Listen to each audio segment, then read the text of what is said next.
Kaya hinamon ko siya, 17 ang hamon ko sa iyo, 17 conditions. Harapin mo yan. Kung di mo maharap yan, magdebate tayong dalawa. Wala dyan sa iyong court. Ang court mo kasi, nakatali ang kamay ng tao dyan eh. Parang boxing, pumunta ka, nakatali ang kamay. Kung basketball naman, kami sumusunod sa rules. Kayo walang rules. Tinatakbo ninyo yung bola sa gusto nyo. Walang dribble, wala kayong foul. Sila na referee. Kangaroo court po. Doon naman sa boxing, siya ang boxer, siya ang referee, siya pa rin ang judge. Oh. Siya panalo. Siya ang panalo. Pastor, may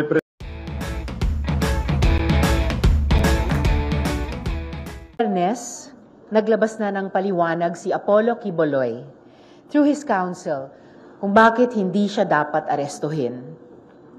We, including my legal team, immediately read through and assessed the documents carefully, mindful of due process for the accused, but also with a view to ensuring that the Senate as an institution is protected from dilatory tactics of parties.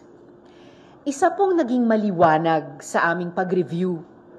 His explanation is nowhere near satisfactory. They did nothing but rehash previous arguments they made for not attending our Senate hearings. Una, on whether or not the investigation is in aid of legislation. Section 19 of the Senate Rules and Procedures in investigations in aid of legislation states very clearly, Section 19, privilege against self-incrimination, quote, a witness can invoke his right against self-incrimination only when a question which tends to elicit an answer that will incriminate him is propounded to him. However, he may offer to answer any question in an executive session. No person can refuse to testify or be placed under oath or affirmation or answer questions before an incriminatory question is asked. His invocation of such right does not by itself excuse him from his duty to give testimony, close quote. Mas malinaw pa sa sikat ng araw, dito pa lang tapos na dapat ang usapan. Kung sumabaybay siya sa aming pagdinig, ilang beses ko din pong inulit-ulit yung mga areas for additional legislation na lumilitaw dahil sa mga paratang sa kanya. Pero uulitin ko ulit kasi medyo mahaba pa naman ang pasensya ko.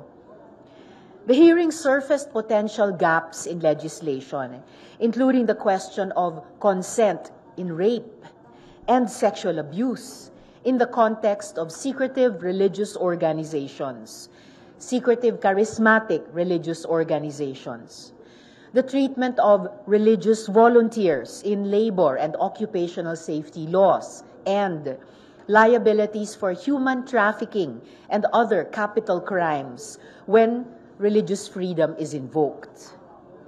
Proposed Senate Resolution number 884 actually mentioned with specificity the legislative purpose of the investigation and the desired reforms in our human trafficking laws. Pangalawa, on whether or not the resolution is incriminatory and violates the due process of respondent. Again, we never claim to be the judge. Hindi po hukom ang Senado. A Senate resolution has no effect and force of law and can make no such legal determination of guilt nor deprive anyone, including Quiboloy, of life, liberty, or property as a result of its material averments or findings. Dagdag pa, written and oral reports of legislators, including proposed Senate resolutions, in the course of our duties, are protected speech and can, by their nature, be incendiary and provocative. Pangatlo, on whether or not the proper forum to hear the controversies surrounding the respondent is a court of law. Nagrule na po ang Korte Suprema tungkol sa katulad na issue. In the 2009 case of Romero et al. Versus Estrada and Senate Committee on Labor and Employment, the Supreme Court said that despite the pendency of a criminal or administrative case, the Senate is allowed to conduct an inquiry in aid of legislation, and very clearly held that, quote, the court has no authority to prohibit a Senate committee from requiring persons to appear and testify before it in connection with an inquiry in aid of legislation in accordance with its duly established rules of procedure, close quote. Duly published rules of procedure.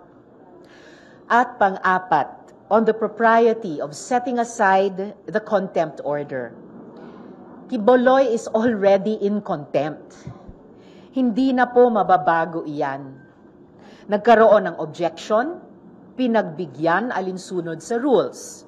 Pero hindi pa rin nakabuo ng majority signatories. Kaya it is clear as day. My ruling is in motion. At mas lalong lumakas ang pangangailangang i-contempt siya dahil even after the March 5, 2024 contempt citation upheld on March 12, 2024, Quiboloy has continued to brazenly taunt and make a mockery of the committee and consequently the Philippine Senate by releasing through his supporters a list of 17 conditions before he appears.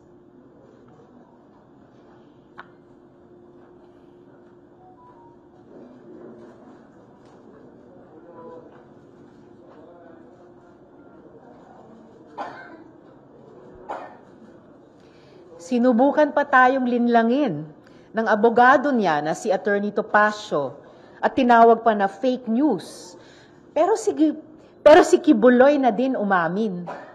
Quiboloy himself confirmed that he authorized the release of these conditions in a Gikan sa Masa para sa Masa event with vloggers. Hinamon ko siya, 17 ang hamon ko sa iyo, 17 conditions. Harapin mo yan. Kung di mo maharap yan, magdebate tayo yung dalawa. Wala dyan sa iyong court. Ang court mo kasi, nakatali ang kamay ng tao dyan eh. Parang boxing, pumunta ka, nakatali ang kamay. Kung basketball naman, kami sumusunod sa rules. Kayo walang rules. Tinatakbo niyo yung bola sa gusto niyo. Walang dribble, wala kayong foul. Sila na referee. Kangaroo court po. Doon naman sa boxing, siya ang boxer, siya ang referee, siya pa rin ang judge. Oh. Siya panalo. Siya panalo. Pastor, may press con si si Senator.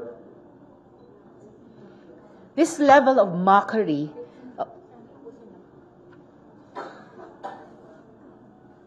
Hinamon ko siya, 17 ang hamon ko sa iyo, 17 conditions. Harapin mo yan. Kung di mo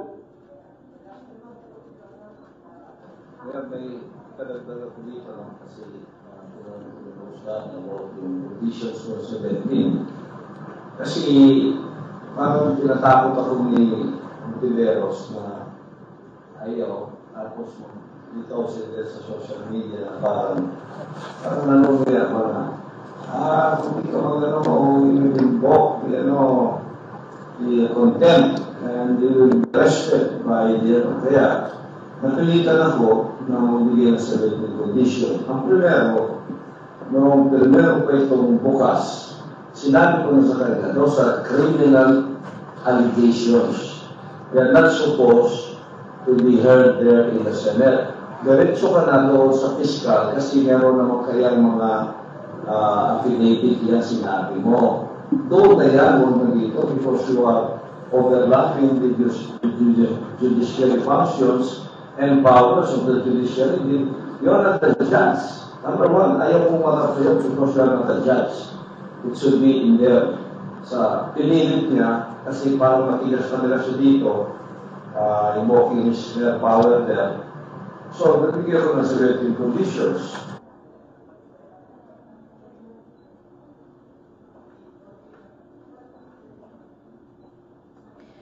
This level of mockery of a constitutional exercise of duty by a committee of the Philippine Senate is unprecedented and disturbing, and further confirms Quiboloy's undue refusal to appear before the committee pursuant to Section 18 of the Senate Rules. Considering all these, once again, I request for the Senate President to issue an arrest order against Apollo C. Quiboloy. He must show up. He must respect the institution of the Senate. Sa mga kasamahan ko sa Senado, huwag nating hayaan maliitin niya ang ating iniingatang institusyon. Kung hindi pa tayo manindigan sa kanyang tahasang pambabastos sa Senado, ewan ko na kung saan tayo pupulutin ito. Okay, open time for questions. Sino pong gusto magtanong? Chef Torres. Ma'am, yung formal request po na kay SP, yung formal request bang to arrest? Okay. So kasalukuyan pong pinare-receive na sa abogado ni Quiboloy itong ruling of the committee. Once matanggap nila, i-follow up ko na yung sinabi ko nung huling committee hearing na request kay SP na ipa-aresto na si Quiboloy. Opo. Ma'am, ano lang, bigyan nyo lang kami ng walkthrough. So, pagka-request kay SP, meron po ba siyang given period? Ilan yung at least araw para pirmahan ni SP yung order for arrest? And ano yung susunod po na mangyayari? I think the given period ay naglapse na, yung non-extendable period of 48 hours para sumagot si Quiboloy dun sa show cause order. So at least nagawa na niya iyon. So any minute now, the Senate President, as soon as I follow up on my request to him, as soon as matanggap ng abogado ni Quiboloy itong ruling of the committee, any minute then, pwede na pong i-issue iyon. Last na lang. Sabi ng Kamara, willing sila na ibigay sa inyo yung custody ni Quiboloy. Kayo po ba, willing din kayo na dito na sa Senate, do you feel na talagang masisecure or magagwardiyan siya dito as compared sa House?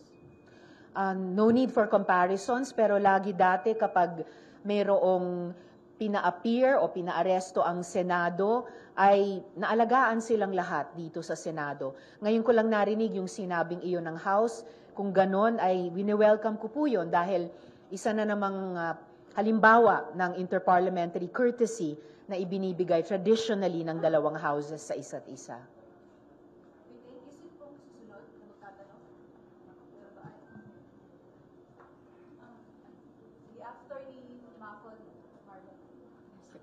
Good morning, ma'am. Morning. Ma'am, do you feel you're facing a big challenge here? Kasi meron siyang mga kakamping senators and Quiboloy has been defiant of any order and he believes that he's above the law. He's really challenging, pero at least hakbang-hakbang na ipapakita ng Senado na hindi talaga siya above the law. Hindi po ako nababahala o ano paman sa kung meron akong mga kasamang senador na sumusuporta sa kanila dahil yun naman po ay karapatan ng bawat isa sa amin magkaroon ng sariling posisyon. At mabuti, meron namang rules ang Senado na aming lahat na sinusunod. Kaya't kung merong anumang manifestation na gagawin, kung may kakailanganing bilang sa alinmang bahagi ng Senado, yun po ang gumagabay sa aming paghakbang o hindi paghakbang sa mga susunod na yugto ng proseso tulad ng investigasyon. And so far, pinakita po ng Senado sa aming mga sarili, isa't isa, at higit sa lahat sa publiko, na kayang-kayang isulong ng Senado sa pag-exercise ng kanyang mandato, sa pag-exercise ng kanyang konstitusyonal na kapangyarihan, yung kanyang mga tungkulin. Partikular at lalong-lalo na sa ganitong usapin ng hustisya para sa mga babae at mga menor de edad. Okay, next, Marlon.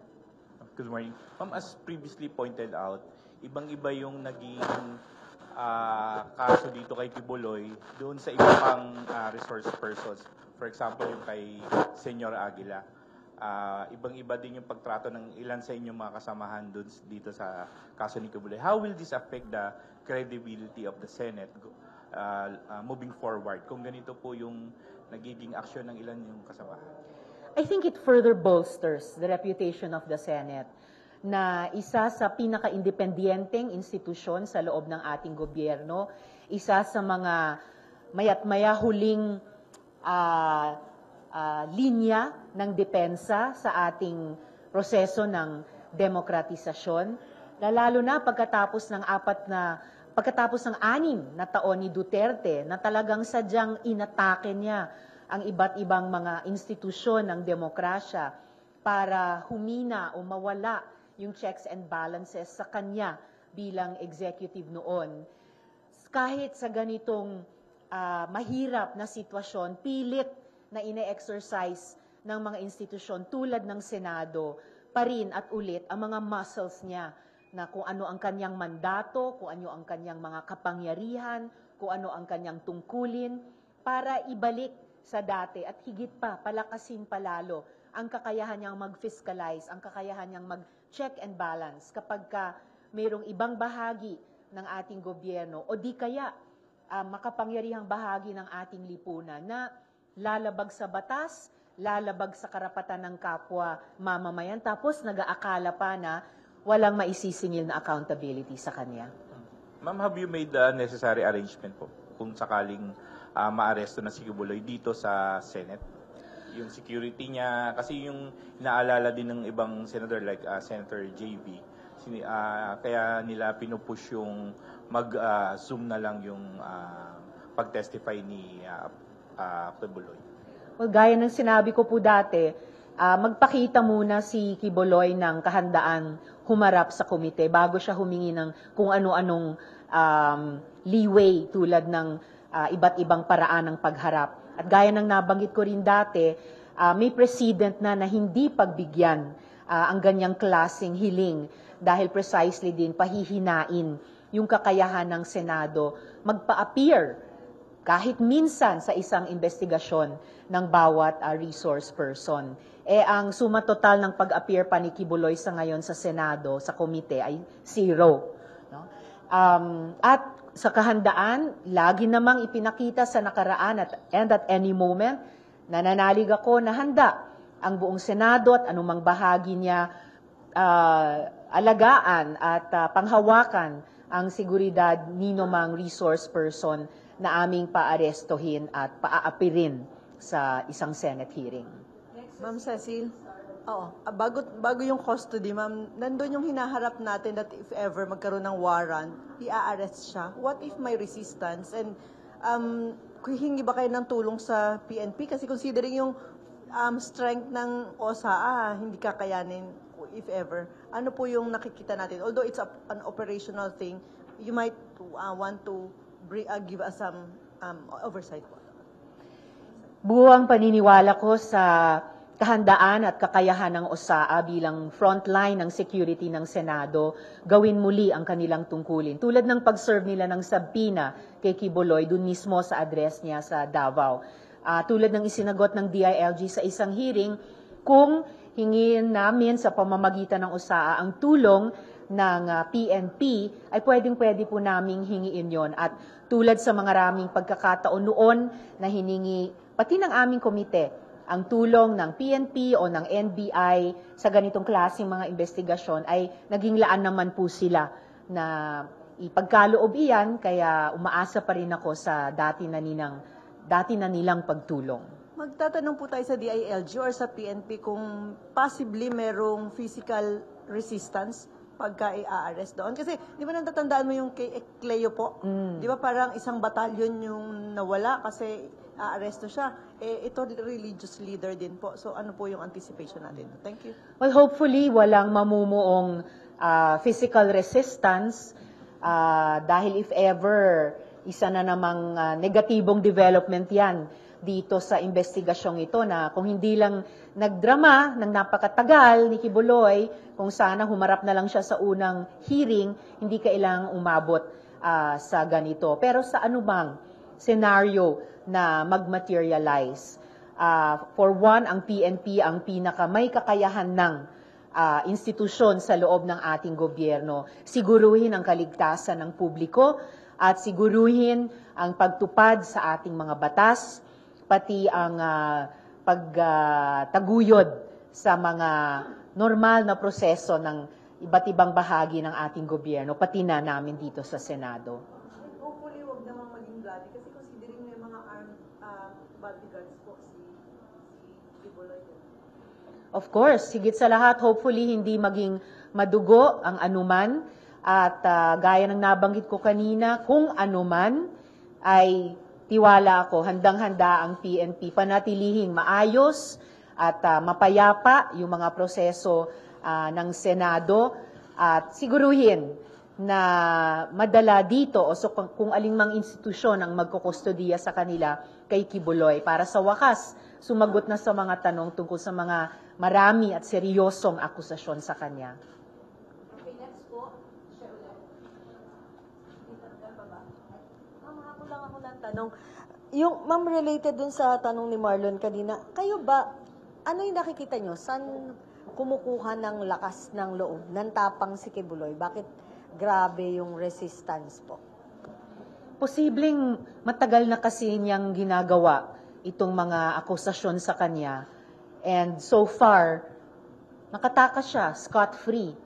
Kaya hindi talaga mauubos yung pagpapasalamat ko sa ating mga matatapang na victim survivors. Kahit yung ilan sa kanila, ilang taon na ang nakalipas, nagbuo po silang lahat, bawat isa, ng lakas ng loob na sabihin ang kanilang kwentong buhay at maghabol talaga ng hustisya. Kung hindi dahil sa kanila, hindi maglalakas loob yung iba pa na dahan-dahan ay lumapit din sa aking opisina at sa aming komite para ikuwento nga ang kanilang katotohanan at yun na nga po habulin ang katarungan. Pero kayo ba, ma'am, nararamdaman nyo po ba or may nakikita ba kayo na somehow parang may nagpo-protect din kay Kibuloy kaya ganun na lang yung tapang niya? Mukhang meron talagang nagdadagdag sa lakas ng loob niya, mga nagprotekta sa kanya, baka hindi lang ngayon, kundi sa nakaraang mga taon, at may mga anggulong ganoon na lumalabas sa aming mga pagdinig. Yung testimonya ni Elias David ba or Elias Rene, na gardener doon sa Elias Rene, na gardener doon sa mountain ni Kibuloy, na meron daw siyang nasaksihang dating presidente, ngayon VP, na dumalaw daw doon, na nung sa pagdalo na iyon, meron daw ibinabang mga sako at nung ito'y inunload ay ang mga laman ay iba't ibang klaseng mga baril. Tapos yung kamakailang pag-appoint niya ni Kibuloy kay Duterte bilang administrador ng kanyang mga properties dito sa Pilipinas. So mukhang hindi siya nag-iisa. Kung gusto nating i-cite lang yung mga makapangyarihan o mayaman na nakapaligid sa kanya. At kanina lang, yung video, nung kanyang pinangangalandakan, yung kanyang 17 sets na mga kondisyon, kasama niya si Duterte. So anong plano nyo or kasi obviously hindi dito magtatapos, hindi magtatapos sa arrest lang. Ito po ba ay lalawak pa? Kasi kung may ganong lakas ng loob, merong possible mga accomplice or protectors nga po. Well, so far, meron kaming at least isa pang pagdinig na harinawa doon na makaharap at sagot si Kibuloy. May at least isa kaming bagong resource person mula sa national government agencies, ang Anti-Money Laundering Council, dahil doon sa testimonya ni Ms. Reynita na binigay yung buong pangalan niya at pinakita yung kanyang muka, na yung mga savings accounts nilang mga OFW sa Singapore ay ginagamit para magpadala ang ibang mga tao ng mas malalaking halaga kay Kibuloy sa Davao. So, meron kaming mga bagong anggulo na titignan at mga bagong resource persons na iimbitahin. Kung dadako pa ito sa ibang mga makapangyarihan na nasa likod niya, nagpoprotekta sa kanya, depende po sa magiging mga testimonya sa susunod na pagdinig.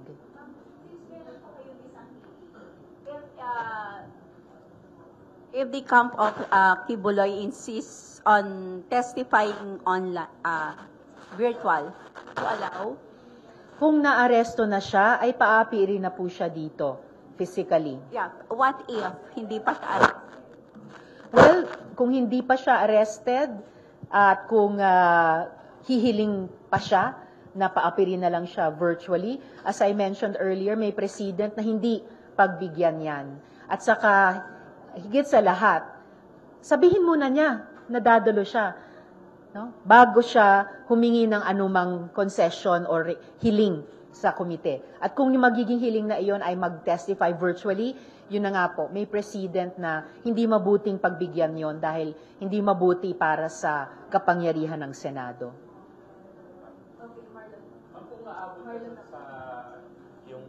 Kung yung investigation niya mapupunta na dun sa usapin ng mga OFWs o dating miyembro na napopersang magbigay ng kanilang sweldo o pera sa kay Kibuloy, will that warrant eventually the presence of former President Duterte since he's now the administrator of the properties?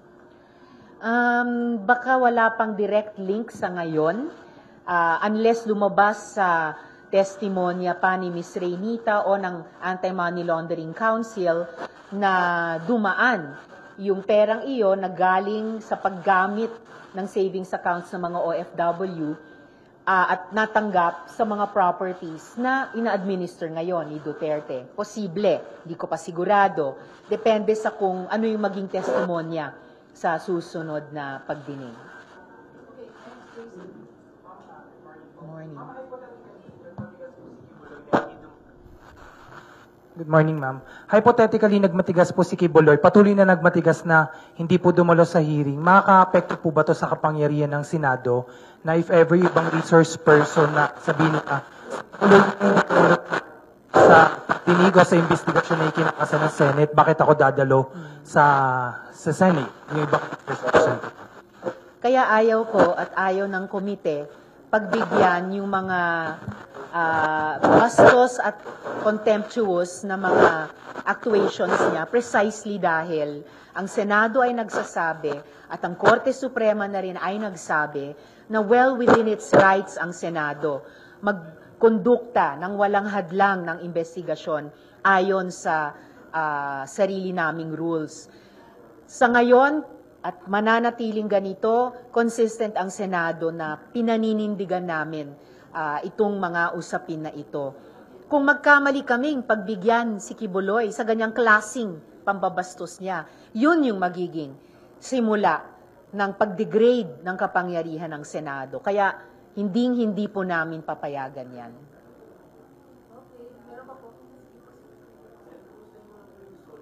Yes.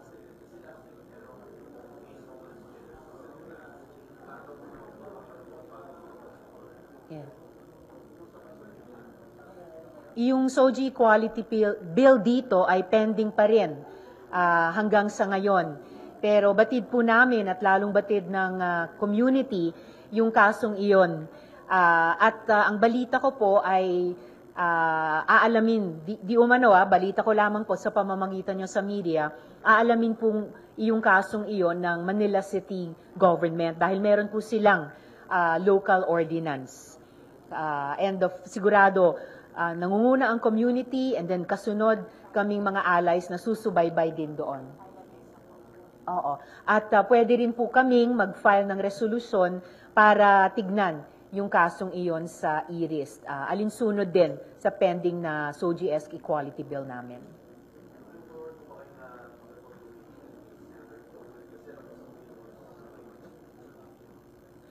Yes, patuloy akong makikipag-ugnayan sa Senate leadership at ang bawat miyembro ng Senado para sa wakas maipasa din ang SOGI-esque Equality Bill.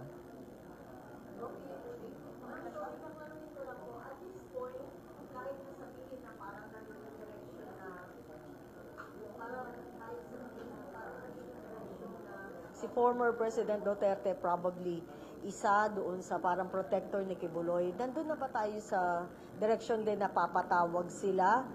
To be fair, dahil andun yung impression na, well, may guns, may allegation of guns, and etc. Hindi pa namin na-desisyonan na tawagin si Duterte para mag-resource person.